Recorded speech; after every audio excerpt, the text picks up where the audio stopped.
अस्सलामुअलैकुम स्टूडेंट्स, कैसे हैं आप। मुझे उम्मीद है आप खैरियत से होंगे। मेरा नाम मोहम्मद मुदस्सिर हुसैन है और आज हम इंशाअल्लाह 9th क्लास की बायोलॉजी का लेक्चर नंबर 2 डिस्कस करेंगे।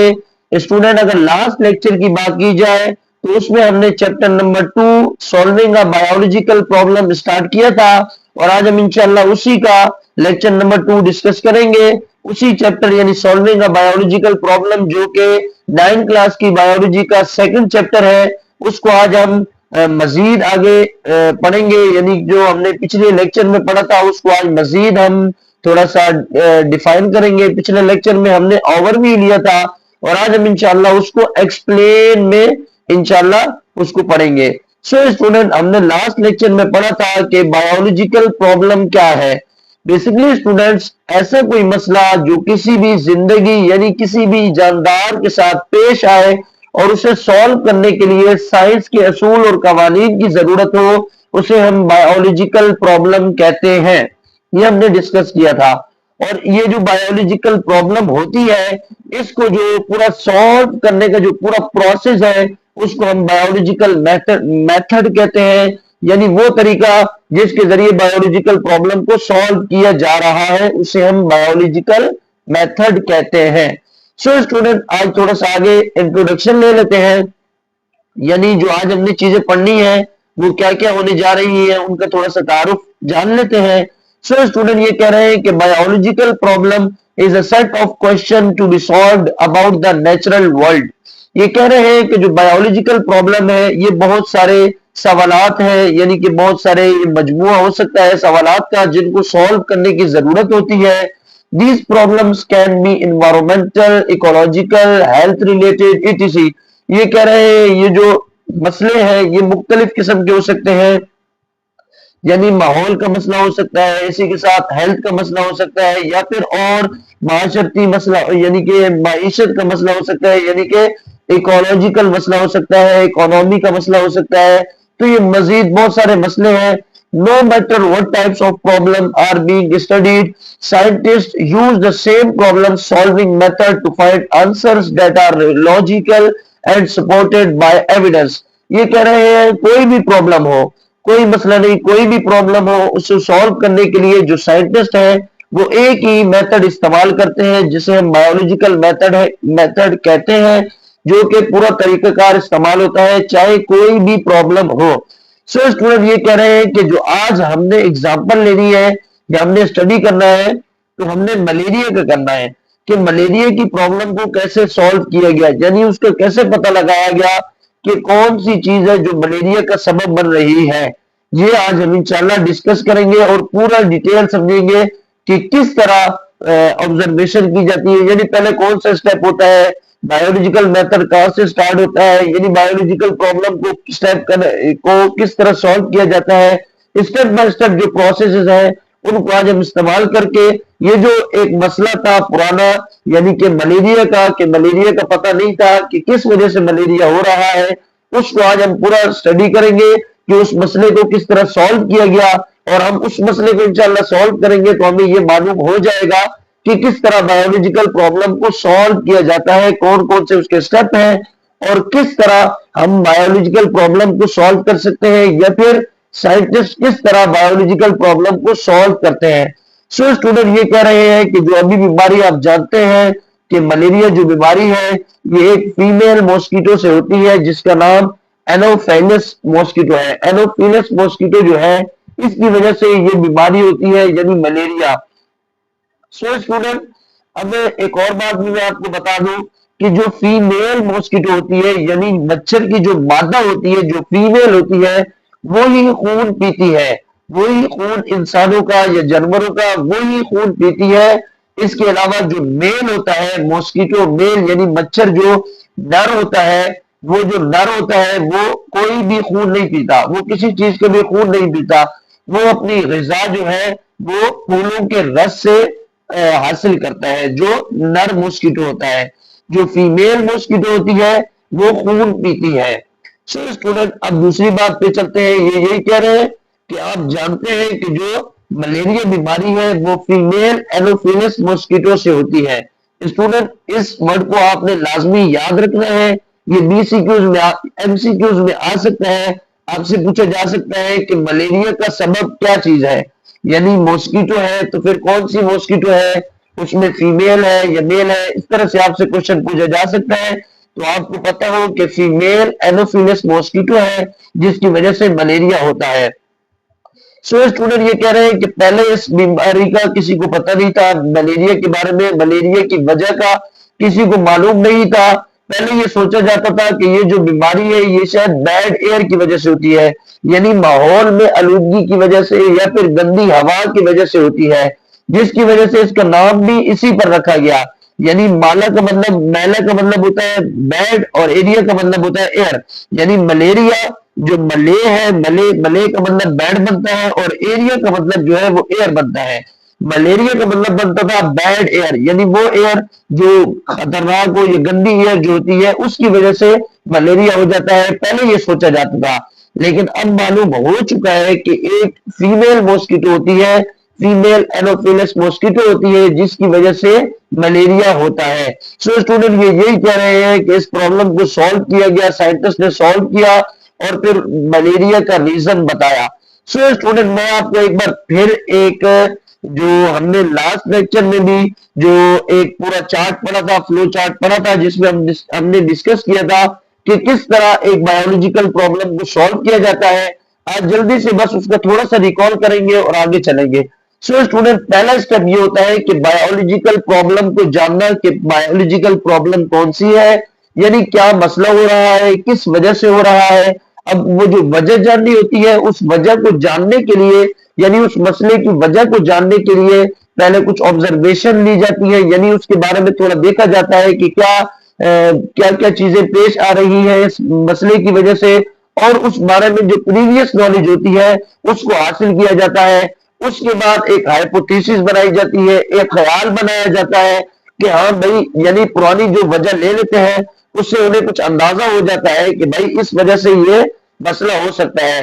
तो फिर वो एक सोच बनाते हैं कि हाँ भाई ये वजह हो सकती है। फिर उस वजह को एक्सप्लेन करने के लिए, यानी उस हाइपोथेसिस जो ख्याल होता है उसको एक्सप्लेन करने के लिए दो रीजन दिए जाते हैं, दो तरीकों से रीजन दिया जाता है। यानी रीजन जो पेश किया जाता है वो दो तरीकों से किया जाता है, ये अभी हम इंशाल्लाह आगे डिटेल में पढ़ेंगे। और फिर वो रीजन पेश करने के बाद एक्सपेरिमेंट किया जाता है ताकि मालूम किया जा सके कि जो हमने हाइपोथेसिस की है क्या वो सही है, कहीं वो गलत तो नहीं। अगर वो हाइपोथेसिस ठीक हो तो फिर थ्योरी बना दी जाती है, और अगर वो हाइपोथेसिस गलत हो तो दोबारा हाइपोथेसिस क्रिएट की जाती है, बनाई जाती है, और फिर इसी तरह एक्सपेरिमेंट किया जाता है और फिर थ्योरी बना दी जाती है अगर वो एक्सपेरिमेंट ठीक साबित हो जाए। सो स्टूडेंट हमने अभी डिस्कस किया कि सबसे पहले बायोलॉजिकल प्रॉब्लम होती है, उस बायोलॉजिकल प्रॉब्लम को यानी ऑब्जर्व किया जाता है, किस तरह उसको पहले उसको जाना जाता है।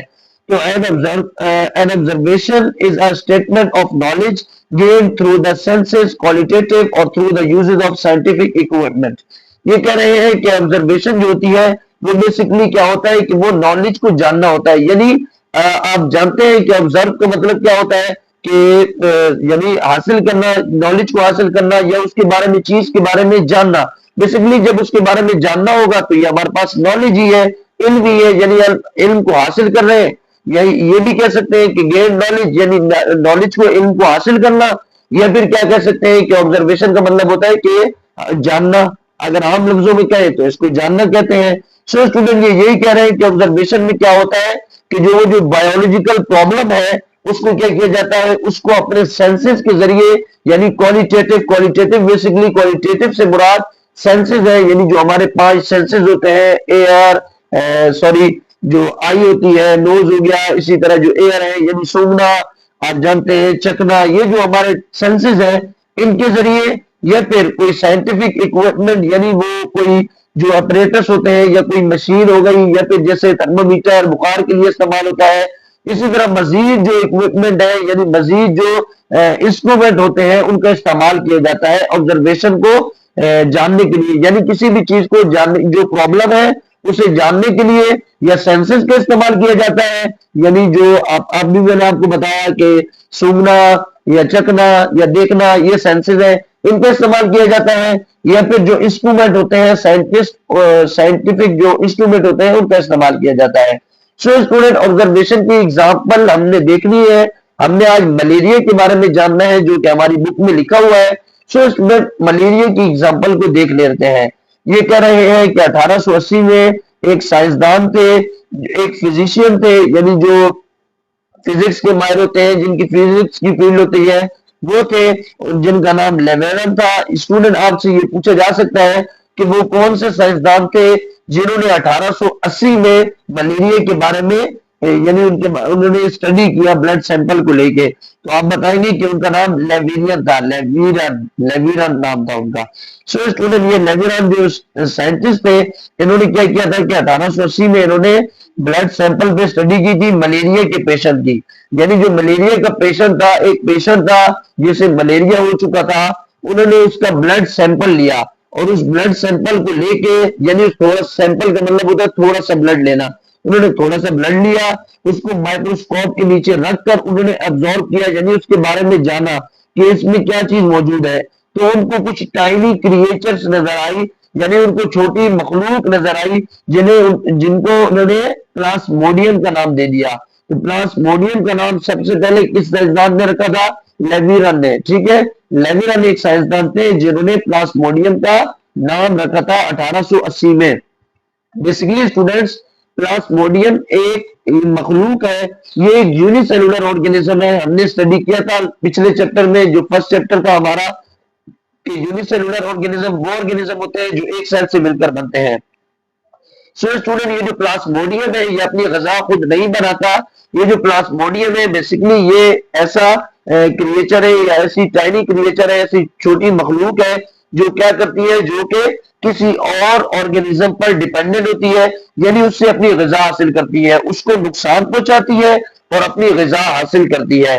बेसिकली स्टूडेंट, ये प्लाज्मोडियम के जो यानी जो इसके होस्ट होते हैं, जो इसके मेजबान होते हैं, जिन पर ये रहकर अपनी ग़िज़ा पूरी करता है, वो इंसान भी हो सकते हैं और वो जानवर भी हो सकते हैं। सो स्टूडेंट, ये क्या कह रहे हैं? So the observation was made that plasmodium is present in the blood of malaria patient. अब ये क्या कह रहे हैं कि उन साइंसदान ने जब वो ब्लड सैंपल के अंदर प्लाज्मोडियम को देखा, जिन्होंने टाइनी क्रिएचर को देखा, उनका नाम प्लाज्मोडियम रख दिया गया, तो इन्होंने ये सोचा, इन्होंने ये ऑब्जर्व किया कि जो प्लाज्मोडियम है वो मलेरिया वाले पेशेंट के ब्लड में होगा प्लाज्मोडियम। ये अब इन्होंने क्या किया, एक हाइपोथेसिस बना ली। पहले उन्होंने ऑब्जर्व किया यानी ऑब्जर्व किया, जाना, क्या जाना कि भाई प्लाज्मोडियम जो है वो किसमें मौजूद है, वो किसमें उनको दिखा था? ब्लड सैंपल में दिखा था। जो मलेरिया के पेशेंट था उसके ब्लड सैंपल में उनको वो प्लाज्मोडियम दिखा था। और वो प्लाज्मोडियम देखने के बाद अब उन्होंने क्या किया कि उन्होंने अपनी एक हाइपोथेसिस बनाई, यानी उन्होंने अपना एक ख्याल बनाया। An intelligent guess made by scientist in the form of statement. ये कह रहे हैं कि ऐसा अंदाजा जो कोई साइंसदान लगाता है, यानी एक ऐसा तरीके का, या कह सकते हैं कि एक ऐसा ज़हीन अंदाजा, या आप जान सकते हैं कि मैं क्या कहना चाह रहा हूं, कि एक बेहतरीन जो अंदाजा लगाया जाता है, या बेहतरीन जो अंदाजा कह सकते हैं, बेहतरीन अंदाजा जो साइंसदान लगाते हैं इन द फॉर्म ऑफ स्टेटमेंट के तौर पर, उसे हाइपोथेसिस कहते हैं। यानी ये ख्याल को हाइपोथेसिस आमतौर पर हम कह सकते हैं। सो अब उनके जहन में एक हाइपोथेसिस आई, यानी उन्होंने एक ख्याल बनाया। क्या उन्होंने ख्याल बनाया? मलेरिया के एग्जाम्पल में, in malaria case an intelligent guess is made after observation that plasmodium is the cause of malaria. यानी उन्होंने ऑब्जर्व किया, उन्होंने देखा कि प्लाज्मोडियम जो खून के सेल्स हैं, ब्लड सेल्स हैं, उनके अंदर पाया जा रहा है। तो उन्होंने क्या बताया कि भाई प्लाज्मोडियम ही एक वजह हो सकती है जो कि मलेरिया के पेशेंट के खून में पाई जाएगी। ठीक है, प्लाज्मोडियम एक वजह है मलेरिया की जो कि मलेरिया के पेशेंट में पाई जाती है। ये अब उन्होंने एक अंदाजा लगाया है। पहले उन्होंने ऑब्जर्व किया और उसके बाद उन्होंने अंदाजा लगाया। अगर उनका ये अंदाजा सही हो जाता है तो ये थ्योरी पे बन जाएगी, और अगर उनका ये अंदाजा गलत होता है तो फिर ये थ्योरी नहीं बनेगी, बल्कि ऑब्जर्वेशन, बल्कि हाइपोथेसिस दोबारा, यानी ख्याल दोबारा बनाया जाएगा। फिलहाल उन्होंने ये सोचा कि भाई यही वजह हो सकती है मलेरिया की, प्लाज्मोडियम। अब उन्होंने दो रीजन पेश करते हैं। बेसिकली स्टूडेंट, कोई भी साइंसदान हो, जब वो हाइपोथेसिस कर लेता है, यानी एक बेहतरीन अंदाजा लगा लेता है, उसके बाद वो उसका रीजन पेश करता है यानी किस बिना पर उसने ये अंदाजा लगाया है। सो स्टूडेंट, दो तरीके होते हैं रीजन पेश करने के, एक इंडक्टिव होता है और एक डिडक्टिव होता है। दो तरीके होते हैं रीजन पेश करने के। Reasoning is the process of using logical thinking to collect information about a problem and to formulate a hypothesis. Biologist use two main type of reasoning. Basically student, ये वही बता रहे हैं कि रीजन जो होता है जिसकी बिना पर हाइपोथेसिस बनाई जाती है, उसको ही हम रीजन कहते हैं। यानी वो जो हाइपोथेसिस बनाई है उसके जो रीजन है वो अब ये पेश करेंगे, और वो दो तरीकों से पेश किया जा सकता है, एक इंडक्टिव तरीके से और एक डिडक्टिव तरीके से। सो स्टूडेंट, इंडक्टिव का मतलब क्या है? बेसिकली स्टूडेंट्स, इंडक्टिव से मुराद ये होता है कि स्पेसिफिक से जनरल आना। यानी स्पेसिफिक कोई चीज है उससे अगर जनरल की तरफ आएंगे, या हम इसको ऐसे भी कह सकते हैं कि इंडक्टिव से मुराद ऐसे होता है कि आपने कुछ पहले रीजन देखे, यानी आपने पहले कुछ वाकयात को देखा, अब वो वाकयात है वो बेसिकली स्टूडेंट वो स्पेसिफिक वाकयात है। जाहिर बात है, आपने कोई वाकयात देखे हैं, कोई अब मिसाल के तौर पर कोई और मसला बनता है तो उसके लिए जो पहले हो चुके होंगे, जैसे हमने लास्ट लेक्चर में डिस्कस किया था कि एक पौधा है जिसके पीले पत्ते हो रहे हैं, तो जो पहले हमने वाकयात देखे, यानी कि उस साइंसदान ने ये सोचा कि भाई जो पहले पौधे थे उनके पत्ते भी पीले हो रहे थे, यानी ये हमारे गार्डन में लगा हुआ था या फिर कहीं और जगह लगा हुआ था। अब वो गार्डन में जो पौधा है वो एक स्पेसिफिक है। बेसिकली स्टूडेंट, इसी तरह यह वाकयात जो स्पेसिफिक होते हैं, स्पेसिफिक से जब जनरल की तरफ हम आते हैं तो उसे हम इंडक्टिव रीजन कहते हैं, यानी स्पेसिफिक से जनरल की तरफ आना। अब एग्जांपल इसकी क्या दी हुई है हमारी बुक में कि शार्क इज अ फिश, यानी शार्क एक मछली है। अब शार्क जो है वो एक स्पेसिफिक है, यानी ये खास मछली है। शार्क भी मछली तो है लेकिन एक खास मछली है। अब शार्क जो है वो स्पेसिफिक है और फिश का मतलब वो जनरल, यानी फिश जो है वो आम मछली है, फिश जो है मछली है, और शार्क जो है वो स्पेसिफिक उसका नेम है। All fishes have scales, therefore shark also have scale. ये कह रहे हैं शार्क इज अ फिश, ये क्या हो गया? एक स्पेसिफिक सेंटेंस हो गया, यानी एक स्पेसिफिक बात हो गई। और फिर कह रहे हैं कि जितनी भी फिशें होती है सबके पास स्केल्स होते हैं, यानी उनके पास अपने आप कह सकते हैं जो आपने देखे होंगे कि मछलियों के पास पाए जाते हैं जो मछलियों के जिनसे मछलियां तैरती हैं, बेसिकली स्टूडेंट है वो जो स्केल्स होते हैं। तो इसी तरह शार्क के पास भी अपने स्केल्स होते हैं। तो ये आम बात है, यानी हर मछली के पास स्केल्स होते हैं तो शार्क के पास भी होते हैं। लेकिन वो जो शार्क का लफ्ज इस्तेमाल किया, शार्क इज अ फिश, तो वो जो बात हुई वो क्या हुई? स्पेसिफिक। यानी इसमें क्या होता है कि इंडक्टिव रीजनिंग में जो साइंसदान होता है वो स्पेसिफिक किसी बात को जनरल पर अप्लाई करता है, यानी स्पेसिफिक से जनरल की तरफ आता है। और डिडक्टिव रीजनिंग में क्या होता है कि जनरल से स्पेसिफिक पे जाया जाता है। और ये जो मलेरिया का वजह थी, जो मलेरिया की वजह पेश की गई वो डिडक्टिव थी, इंडक्टिव नहीं थी। यानी इसमें स्पेसिफिक से जनरल नहीं जाया जा रहा था बल्कि जनरल से स्पेसिफिक जाया जा रहा था। ये भी आपसे पूछा जा सकता है कि जो मलेरिया का रीजन था वो इंडक्टिव था या डिडक्टिव था, तो आप बोलेंगे डिडक्टिव रीजन था। डिडक्टिव कैसे था अभी स्टडी कर लेते हैं। मैंने अभी आपको बताया कि डिडक्टिव से मुराद होती है जनरल से स्पेसिफिक की तरफ जाना, यानी कोई आम बात हो तो उससे किसी स्पेसिफिक चीज को बताना उसके बारे में।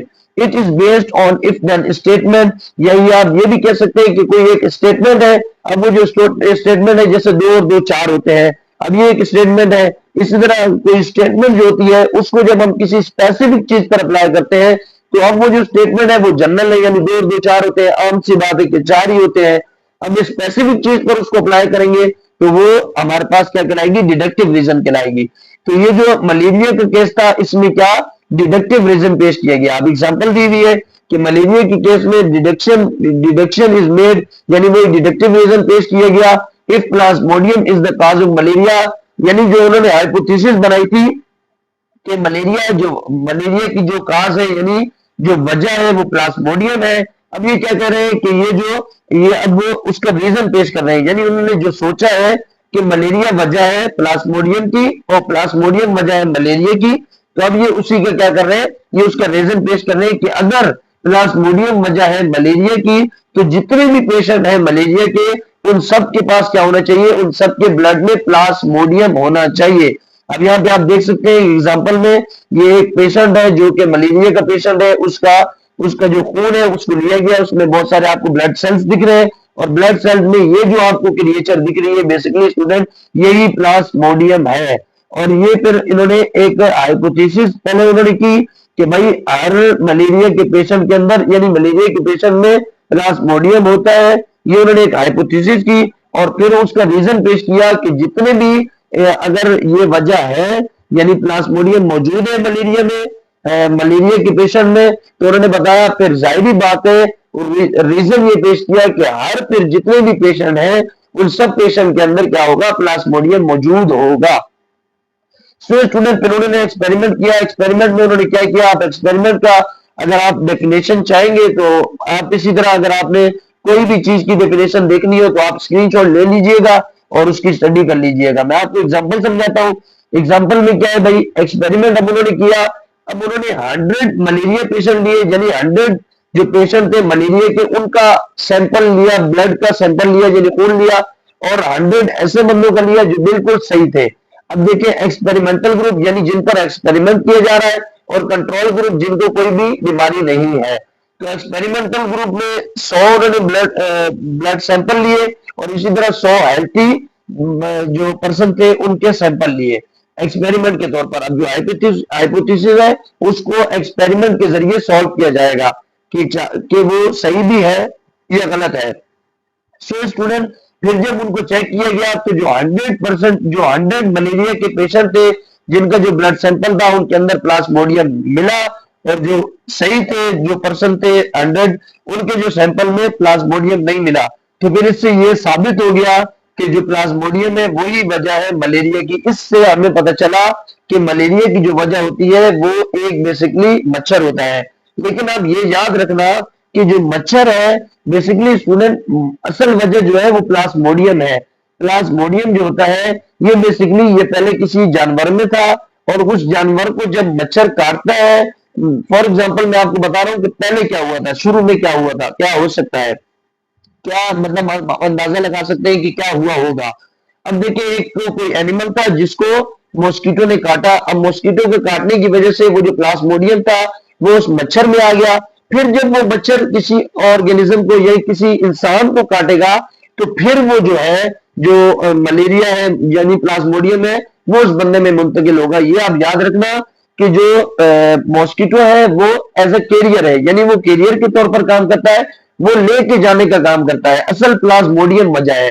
अब मच्छर क्या करता है कि अगर कोई इन्फेक्टेड इन्फेक्टेड पर्सन है यानी जिसको मलेरिया हुआ है उसको अगर काटेगा तो उससे प्लाज्मोडियम मच्छर में आ जाएगा और फिर जब मच्छर किसी और ऑर्गेनिज्म को काटेगा, किसी और इंसान को हेल्थी पर्सन को काटेगा तो वो जो प्लाज्मोडियम होगा वो उस ऑर्गेनिज्म के अंदर चला जाएगा जिसकी वजह से उसको भी बीमारी हो जाएगी। सो स्टूडेंट रिजल्ट क्या निकला कि in the case of malaria it was found that all the malaria patient उनके पास क्या होगा कि प्लाज्मोडियम होगा जितने भी मलेरिया के पेशेंट होंगे और जबकि जो सही होंगे उनके पास प्लाज्मोडियम मौजूद नहीं होगा।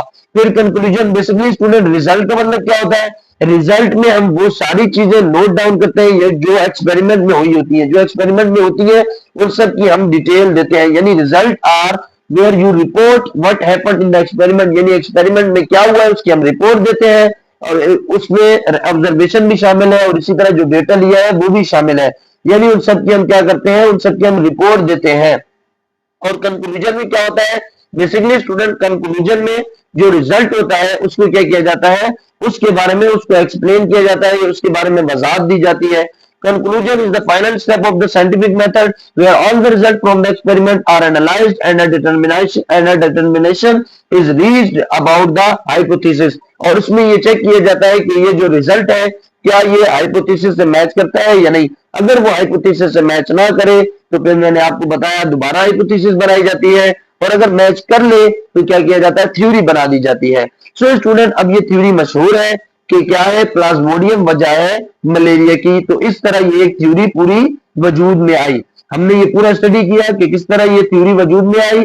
सबसे पहले यानी क्या हुआ था कि सबसे पहले साइंसदान ने एक पेशेंट लिया और उसने सोचा कि भाई ये वजह हो सकती है मलेरिया की, प्लाज्मोडियम, और उसने क्या किया फिर आगे मजीद हमने सारा डिस्कस कर लिया है। आपने अगर लेक्चर देखना हो आपको समझ नहीं आई तो काइंडली दोबारा देख लीजिएगा। और अब दीजिए आप अपने मेजबान मोहम्मद मुदस्सिर हुसैन को इजाजत।